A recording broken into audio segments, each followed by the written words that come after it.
प्रिय दर्शकों, नमस्कार। आज आप सभी के समक्ष एक महत्वपूर्ण और गंभीर विषय को लेकर के आया हूं और जिस योग की हम आज चर्चा करेंगे वह योग व्याभिचारी योग रहेगा या फिर विवाह उत्तर संबंध योग रहेगा। अगर किसी भी कुंडली में आपको इस तरह की ग्रह स्थिति दिखती है तो वो कहीं न कहीं जातक के कमजोर व्यक्तित्व को और उसका विवाह होने के बाद वह किसी अन्य स्त्री के साथ भी संबंध रखे, अन्य संबंध स्थापित करे, इस तरह की स्थिति बना देते हैं। तो यह योग होने पर विशेष सावधानी और सतर्कता बरतनी चाहिए, क्योंकि वर्तमान समय में यही देखने में आ रहा है कि विवाह टूटने का बड़ा कारण एक्स्ट्रा मैरिटल अफेयर बन जा रहे हैं। फिर वह लड़का हो या लड़की, दोनों ही तरफ बोल रहा हूं, इस तरह के योग कई बार उसमें प्रभाव कमजोर कर देते हैं। इसलिए आपको कुंडली में सोच विचार करके ही निर्णय करना चाहिए। सबसे पहले जो मुख्य ग्रह इसमें अपनी भूमिका निभाता है, आप सभी जानते हैं, वह है शुक्र। जन्म कुंडली में शुक्र अगर कमजोर हो जाए, पीड़ित हो जाए, तो ऐसा शुक्र कहीं न कहीं वैवाहिक जीवन को कमजोर करता है और व्यक्ति को भटकाने का कार्य भी करता है। इसके बाद इसमें जो सहयोगी भूमिका निभाते हैं, उन ग्रहों की बात करें तो यहीं पर राहु भी आ जाएंगे और इस राहु के साथ में आप केतु को भी समझ सकते हैं और केतु के समान ही आप मंगल को भी समझ सकते हैं। ये जो कुछ ग्रह रहेंगे ये कहीं न कहीं शुक्र के प्रभाव को बढ़ाने वाले रहेंगे। शुक्र के साथ इनका संबंध आपके वैवाहिक जीवन को कमजोर करने वाला और व्यक्ति को गलत मार्ग पर ले जाने वाला बन जाएगा। इस पे अन्य ग्रहों की स्थिति भी देखनी पड़ेगी, जिसे मैं अभी आपको बता रहा हूं। आप उस प्रकार से देखिएगा तो निश्चित ही सटीक फलादेश आपको प्राप्त हो जाएगा। सबसे पहले अगर जिसे मैंने बताया जितने भी ग्रह है, इसमें शुक्र की युति अगर इनमें से किसी भी ग्रह के साथ अगर कुंडली के किसी भाव में बन जाती है तो यह व्यक्ति के चरित्र को कमजोर करने वाला है। फिर वह लग्न में बने या कुंडली के 12वें भाव में बने, अर्थात किसी भी भाव में शुक्र और राहु की युति हो, शुक्र और केतु की युति हो या शुक्र और मंगल की युति हो, ये व्यक्ति को चारित्रिक रूप से गिराने का कार्य करेंगे, व्यक्ति को पतन की ओर ले जाने का कार्य करेंगे। आप जानते हैं शुक्र जो है ये भोग विलास के कारक ग्रह है। राहु अगर साथ में जुड़ जाएंगे तो ये भ्रम की स्थिति, और राहु भी भौतिकतावादी ग्रह है तो वो स्त्रियों में आसक्त कर देगा। किसी भी भाव में बच जाए ये व्यक्ति को पतन की ओर ले जाने का कार्य करेगा। व्यक्ति कई बार यह देखने में आता है कि वह जल्दी ही स्वयं भी आकर्षित हो जाता है और स्वयं भी ऐसे ही कार्य करता है कि जिससे वह अन्य को आकर्षित कर सके। इसके बाद अगर शुक्र और केतु साथ में बैठे हो तो ये वैवाहिक जीवन में कहीं न कहीं बाधा बनने का कार्य करता है, क्योंकि ऐसे व्यक्ति का स्वभाव होता है कि उसे जो जीवन साथी मिले वो बहुत ही सुंदर या कह सकते हैं उसके साथ भोग विलास में लिप्त रहने वाला मिले। लेकिन होता ठीक इसका विपरीत है। जो उसे जीवन साथी मिलता है, अगर वह इस प्रकार के स्वभाव का ना मिले कि जिसमें उसमें धार्मिकता हो, दूसरों की सहायता करने का गुण हो, तो ऐसे व्यक्ति का जो जीवन रहता है, विशेषकर वैवाहिक जीवन, वह कमजोर हो जाता है।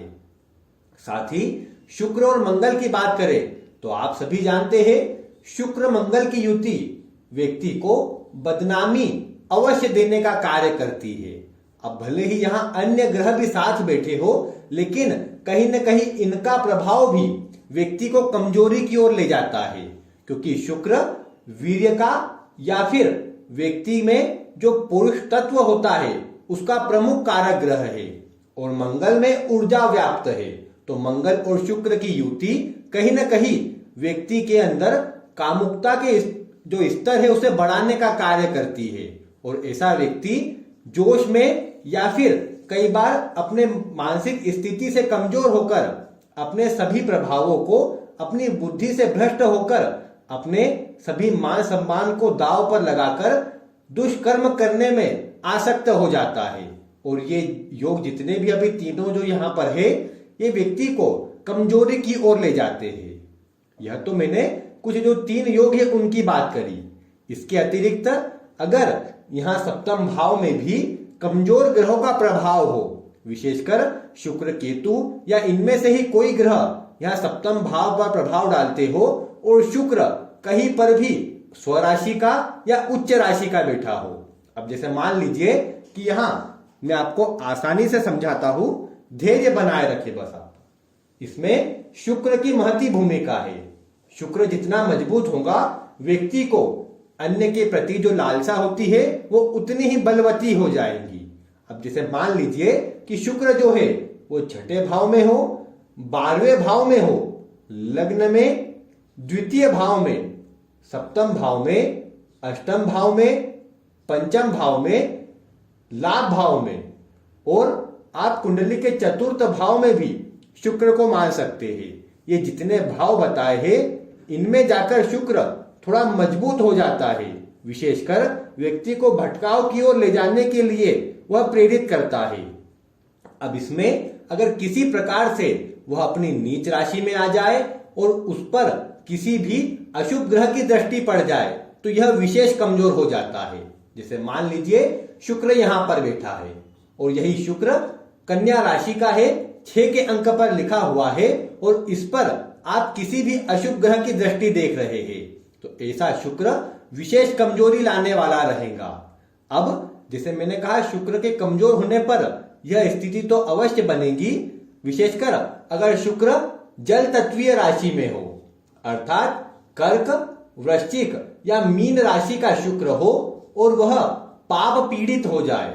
उसके दोनों ओर या तो पापक ग्रह हो, जैसे यहां राहु हो, शनि हो, या फिर सूर्य मंगल एक तरफ हो, कोई भी पापक ग्रह से वो पाप कर्तरी योग में आ जाए, या फिर इन राशियों में शुक्र बैठा हो और इन्हीं पर इनके साथ में मंगल आ जाए, या फिर राहु या केतु बैठ जाए, या इनकी दृष्टि भी आ जाए, तो ये भी व्यक्ति को चारित्रिक रूप से गिराने का कार्य करेंगे।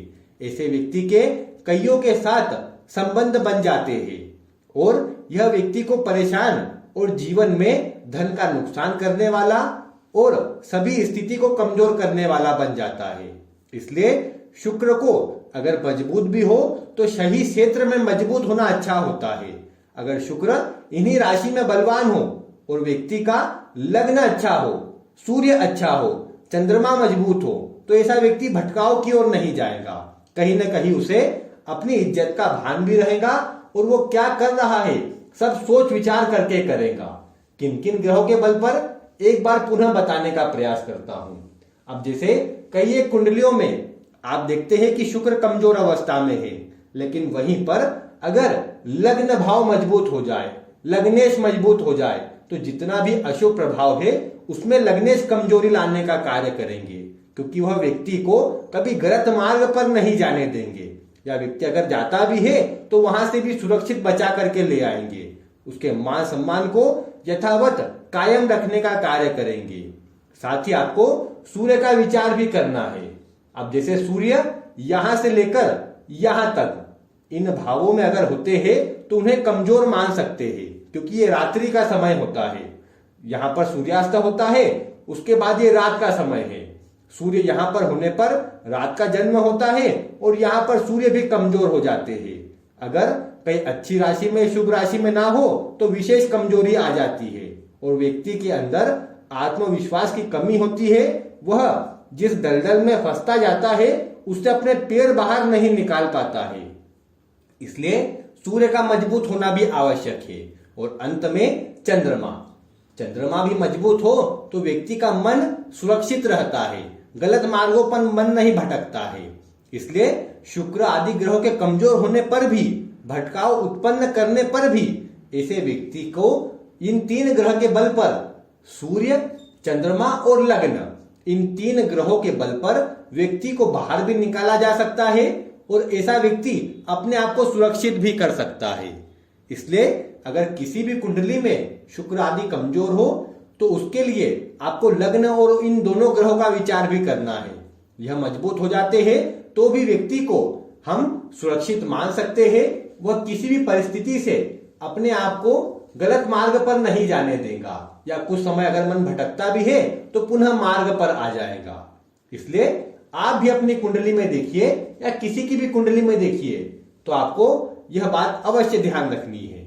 उम्मीद है आपको आज जो जानकारी दी है विवाह उत्तर संबंध के विषय में, यह आपने समझ ली होंगी, और इसे किसी की भी कुंडली में देखते हैं तो सावधानी के साथ ही उसके ही अनुसार उपाय, विशेषकर लग्नेश को मजबूत करना। लग्नेश मजबूत हुआ तो व्यक्ति ठोस निर्णय लेने वाला हो जाएगा।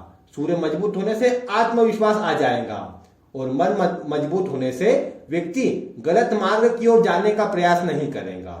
इसलिए इन ग्रहों को मजबूत करके इस दोष से मुक्ति भी पाई जाती है। उम्मीद है आपको वीडियो पसंद आई होगी, और आप ऐसी ही नई वीडियो और रोचक वीडियो देखने के लिए चैनल के साथ भी जुड़े रहेंगे। मिलते हैं फिर किसी ऐसी ही रोचक वीडियो के साथ। वीडियो देखने के लिए आपका बहुत बहुत धन्यवाद।